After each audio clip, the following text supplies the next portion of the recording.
প্রতিদিন যদি লাঞ্চে এই রকম একটি শুক্তো থাকে তাহলে কিন্তু মন এবং প্রাণ দুটোই ভরে যায়। খুব সাধারণ কিছু উপকরণ দিয়ে তৈরি করেছি এই শুক্তোটি।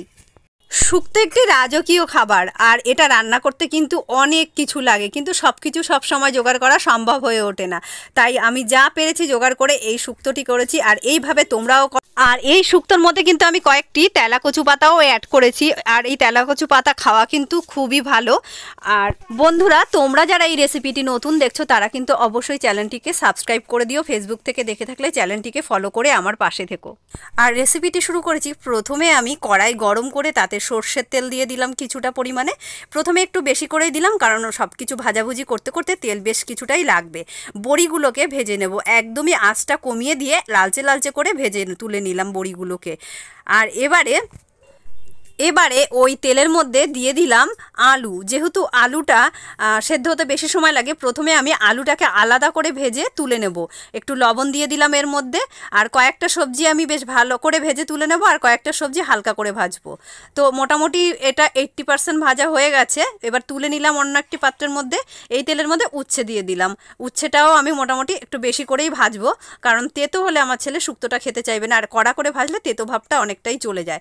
আর তোমরা করলে কিন্তু বেশি কড়া করে ভাজবে না। আর এটা আমার একটু এদিক অন্যমনস্ক ছিলাম বলে আর কড়াই ভাজা হয়ে গেছে। এবার দিয়ে দিলাম কাঁচকলা। কাঁচকলাগুলোকে একদমই হালকা করে ভেজে তুলে নিলাম। তোর সবচেয়ে ইম্পর্ট্যান্ট হলো ফোড়ন দেওয়া, আর সেই ফোড়নটা হলো রাঁধুনি।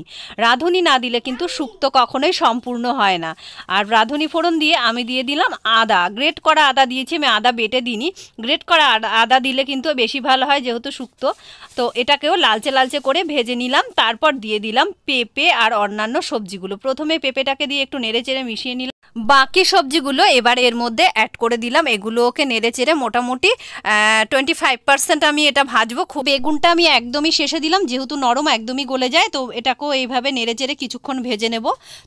এখনও আমার বাকি রয়েছে সিম অ্যাড করা, আর দেবো তেলাকচু পাতা। তো আমি এবারে এখানে আমি সিমটাকে অ্যাড করে দেবো। তো যেহেতু শুক্তো অনেক রকম সবজি এর মধ্যে অ্যাড করা যায়, তো সবজিটা পুরো দিতে দিতে দিতে দিতে রান্নাটা শেষ হওয়া পর্যন্ত কিন্তু আমি সবজিই দিয়ে গেলাম যতক্ষণ না জল দিলাম।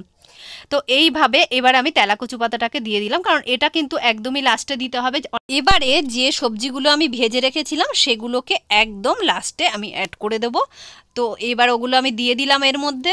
বন্ধুরা, তোমরা বাড়িতে কোনো ছোটোখাটো অনুষ্ঠান থাকলেও কিন্তু ঠিক এই প্রসেসে শুক্তো করে দেখতে পারো, দারুণ লাগবে খেতে। সব সবজিগুলো মোটামুটি আমার 50% নরম হয়ে এসছে আর ভাজাও হয়ে গেছে। তো এইবার আমি এর মধ্যে জল অ্যাড করে দেবো। একটু উষ্ণ গরম জল আমি এর মধ্যে অ্যাড করেছি। জলটা দিয়ে আমি এর মধ্যে দিয়ে দেব বড়িগুলোকে, ভেজে রাখা বড়িগুলোকে এর মধ্যে দিয়ে হাই ফ্লেমে ভালো করে ফুটিয়ে নেব। আর গ্যাসটা কিন্তু বাড়িয়েই রাখতে হবে, কারণ এই সব সবজিগুলো সেদ্ধ হওয়ার জন্য, বিশেষ করে পেঁপে, গ্যাস যদি হাই ফ্লেমে না থাকে পেঁপে কিন্তু সহজে সেদ্ধ হতে চাইবে না। তো এইভাবে প্রায় মিনিট 10 ফুটতে থাকলো। আর সমস্ত সবজিগুলো সেদ্ধ হয়ে যাওয়ার পর আমি এর মধ্যে চিনি অ্যাড করে দিলাম। চিনি কিন্তু একটু বেশি পরিমাণেই দিতে হবে। আর দিয়ে দিলাম পোস্ত বাটা। পোস্ত বাটা দিয়ে মিশিয়ে দিলাম এর মধ্যে। আর লবণ কিন্তু আমি সমস্ত সবজিগুলো ভাজার সময় দিয়ে দিয়েছিলাম, আর একদম লাস্টে দিয়ে দিলাম একটুখানি ঘি। ঘি দিলে কিন্তু খুব সুন্দর একটা গন্ধ আসে। দিয়ে নামিয়ে নিলাম, আমাদের শুক্তো কিন্তু রেডি।